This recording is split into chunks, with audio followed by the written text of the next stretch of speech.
Welcome to the awards ceremony for the 11th Annual Community Arts Challenge. I'm Emily Gibbons, the President of the Cultural Council of Cortland County.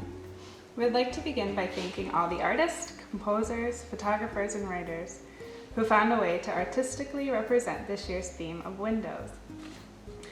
This competition was started to showcase the creativity in our community, and our local artists continue to bring their inventiveness and talents to this event.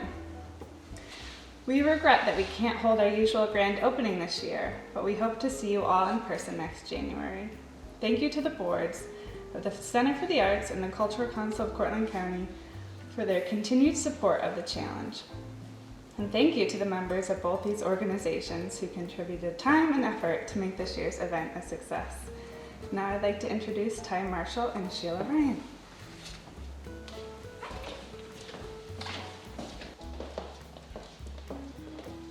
Thank you, Emily, and thank you everybody for tuning in. My name is Ty Marshall. I'm Sheila Ryan. I'm the Executive Director here at the Center for the Arts, and we're always very excited for the Community Arts Challenge, and especially this year. Yeah, we'd like to thank Ann Siegel and the committee for putting this challenge together year after year. Absolutely, and we're looking forward to next year too, aren't we? Yeah, we sure are. Yeah, so we're going to go ahead and get started with some of the awards, and thanks for tuning in, and we hope to see you all very soon.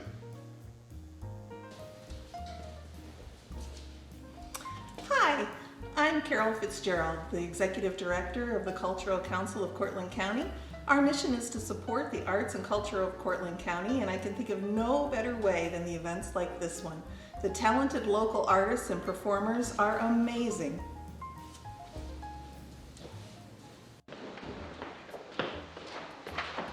Hello, I'm Patty Francis, and I'm honored to be serving as the chair of the Board of Directors for the Homer Center for the Arts.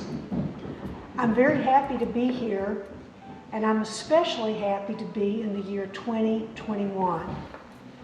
The year 2020 will likely be remembered as one of the worst years ever, with the distancing, social isolation, anxiety, and even fear. But guess what? Despite all of this, the arts in the Cortland community not only survived, they flourished. And we know this in part because of the robust response we received to the Arts Challenge and its theme of window. Now, many of our artists reported that coming up with ideas to depict window was far from easy. But I think we'll agree that in the end, they came through like champions. In total, 70 artists contributed 83 entries, and 9 artists challenged themselves to enter new or multiple categories. Frank Kelly entered in 5 categories, Nancy McLaughlin and Jim Weiss entered in 3, and 16 artists entered the challenge for the very first time. 6 of our artists continue to distinguish themselves by having participated in all 11 years of the challenge. They are David Beal, Kathleen Beal, Krista Boyce, Tara Gardner-Finya, Emily Gibbons, and Martin Sweeney. Ruth O'Leal and Jim Weiss have entered the challenge for the last 9 years. And celebrating their 8-year anniversaries with the challenge are Sharon Madison, Deb Putman, and Nancy Dickerson. We now have an 11-year total of 203 individual participants. That number is a testament to how many creative people are concentrated in and around Cortland County. And that's what we're here to celebrate. Thank you.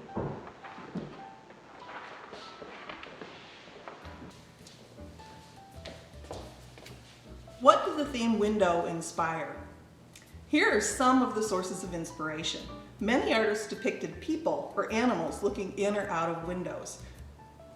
Some found inspiration in buildings or dramatic exterior windows or rooms with windows as a focal point. A number of artists depicted windows as the metaphoric window of the soul, and some used actual windows to frame their artwork. There's a photograph of a wing-windowed moth and sculptures made of glass. Through visual, written, or musical creations, some artists reference the role of windows in the year plagued by COVID-19.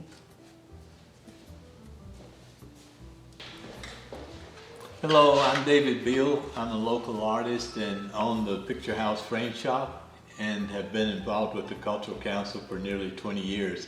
At present, I'm treasurer and a member of the board. We encourage everyone to come to the gallery at the Center for the Arts to see the exhibit of this year's visual entries.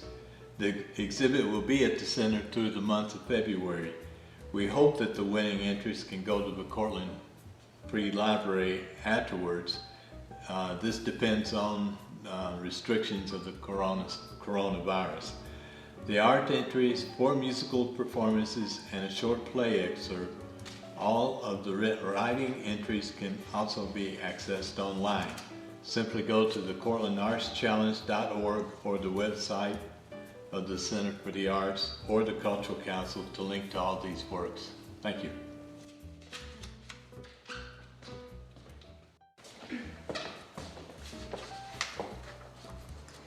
And now we will announce this year's award winners.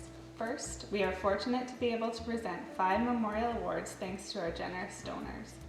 The Irvin BL Memorial Award, sponsored by Irvin's son David, is awarded to a fine art entry by a first-time participant in the Arts Challenge. Irvin made his living as an optometrist, but he also loved to draw and paint. He especially enjoyed teaching painting to beginners. This year, this award goes to Molly McGowan for her watercolor painting, Weather Windows Bounty.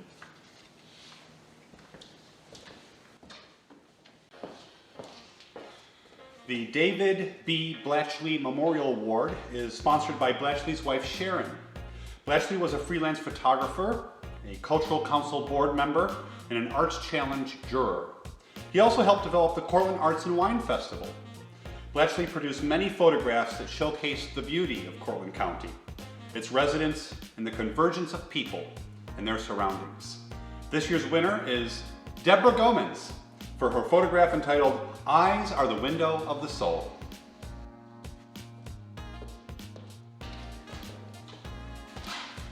The Harris N. Davis Memorial Award, donated by Harris's daughter, Jill Niswinder, is awarded to an oil or acrylic painting done by a senior citizen. Harry was full of life, and his artworks done over 60 years display this in color, subjects, and movement. Harry taught painting at the Homer Senior Center as an added activity for over 20 years. Painting and drawing were lifelong passions, and Harry's work hangs in public offices, private collections, and friends and families' homes. Harry was a founding member of the Cortland Art League.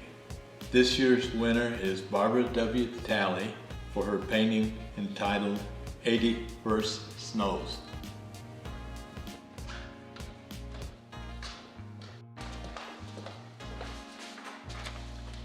The Ruth Jones Alcott Memorial Award is sponsored by Ruth's daughters, Lynn Alcott and Ruth O'Lill. It is awarded to an entry in the Artisan Crafts category.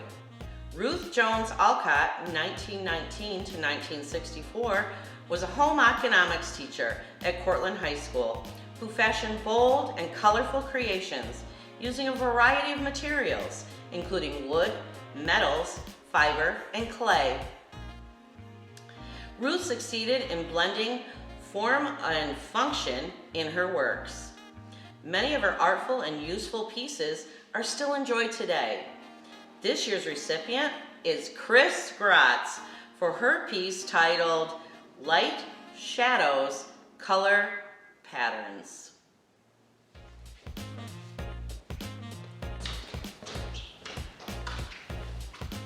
Our final memorial award honors Jane Zock and is sponsored by the Cortland Art League. It is awarded to a fine art entry that reflects Jane's passion for painting. Jane was also one of the founders of the Cortland Art League. She loved to paint red barns, and she taught painting classes at local senior centers. This year's award goes to Jane O'Shea for her painting of the Phillips Free Library entitled Thank You, Mr. Phillips.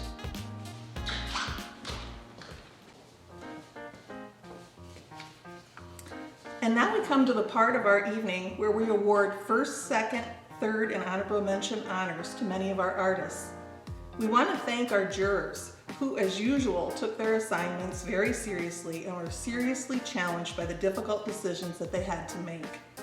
This year was particularly hard for the jurors because there were so many deserving works in each category.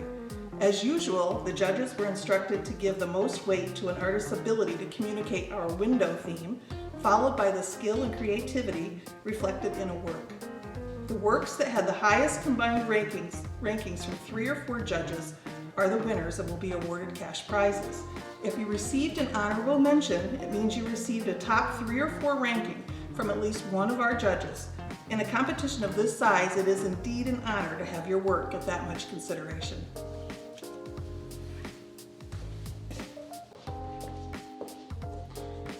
And even those who received no award this year should still be very proud of the art that you've created and the gift that you've given to our community by sharing your talent with us. If you take the time to vote for our People's Choice Visual Art Award, you will realize how hard it is to choose a winner, or even multiple winners from this splendid array of entries. With that said, we will now present the awards. If you are first, second, or third place winner tonight, you can pick up your award at the Center for the Arts before the end of February. Our hours are Tuesday through Friday from 10 a.m. to 4 p.m.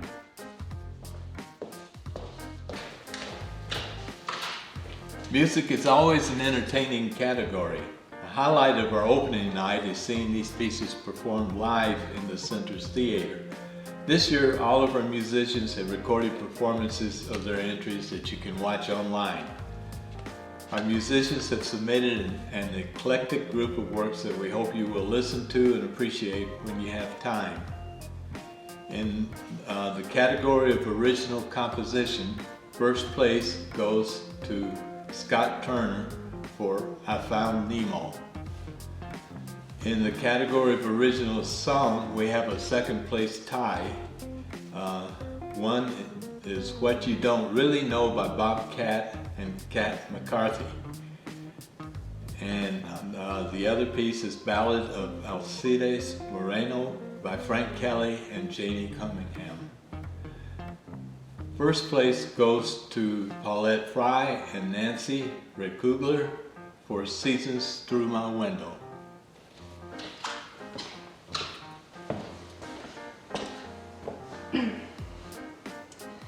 This year, we are not able to feature our poets reading their own works, so we hope you will take time to read the poems yourselves.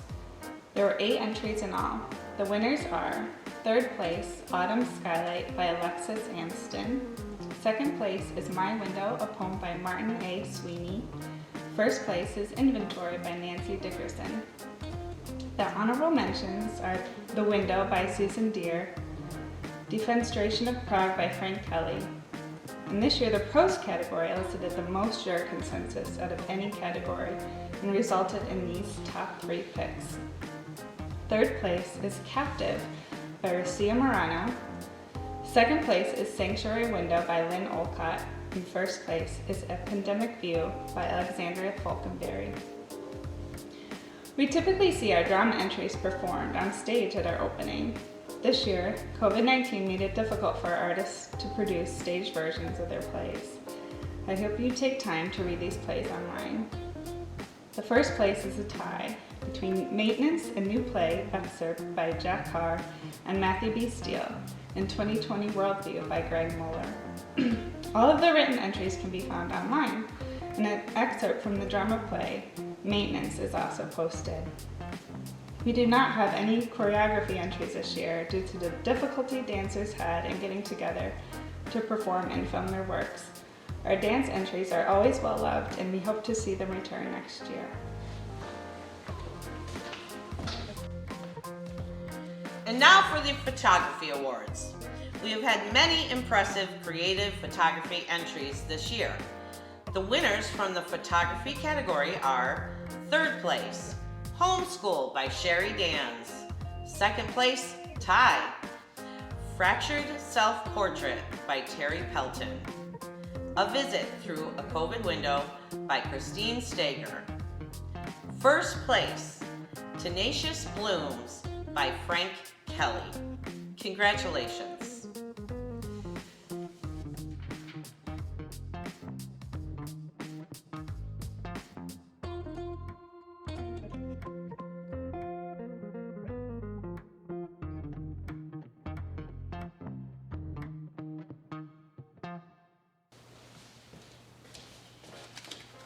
Artisan Craft Awards. Again, the judges were impressed by so many good entries in this category. Here are the winners. Third place tie. Triune Window by Nancy McLaughlin. Vigil by Nancy Ostman. A second place tie. My View by Terry Gardner Fendia and Whispers in the Forest by Terry Pelton. First place, Windows on the World by George Sable. Honorable mentions, View by Kathleen Beal. Light, Shadows, Color, Patterns by Chris Gratz. And Palette of Windows by Jim Weiss.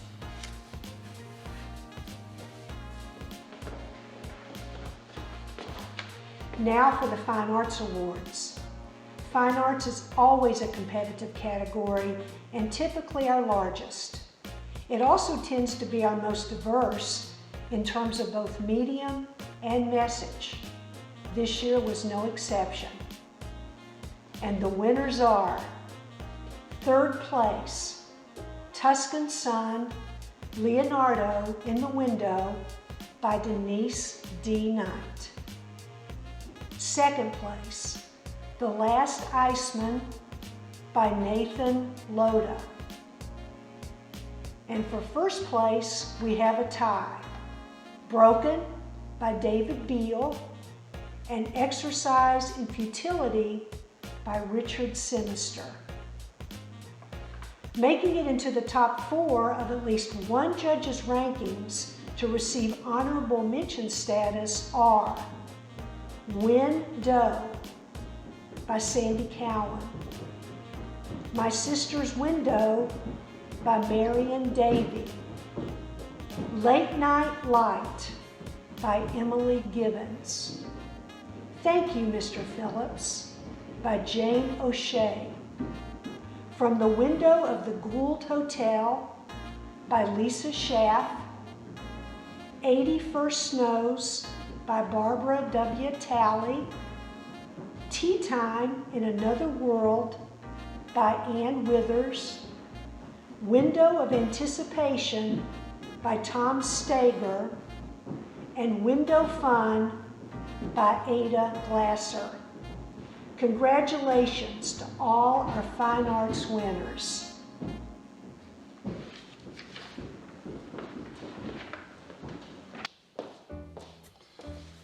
Congratulations to all of you. And remember, this year's competition is not over. All of the visual artists still have an opportunity to win the $100 People's Choice Award. Bring your friends and family to the gallery and vote for your entry. Or you can vote online using the email address on the online gallery website. Just by voting, you will become eligible for a drawing for tickets to a Center for the Arts concert or tote bags from the Cultural Council. And now, Sheila Ryan will announce the theme for the 12th Annual Arts Challenge competition.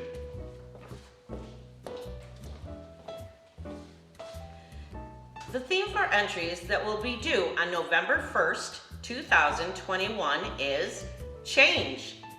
The word change can be a noun, a verb, or even an adjective. Change can be something physical and easily perceived or something harder to grasp. We challenge you to depict your interpretation of change through your favorite modes of artistic expression. Thank you for tuning in to this ceremony. Please continue to support the arts in our community and always search for new ways to express your creativity.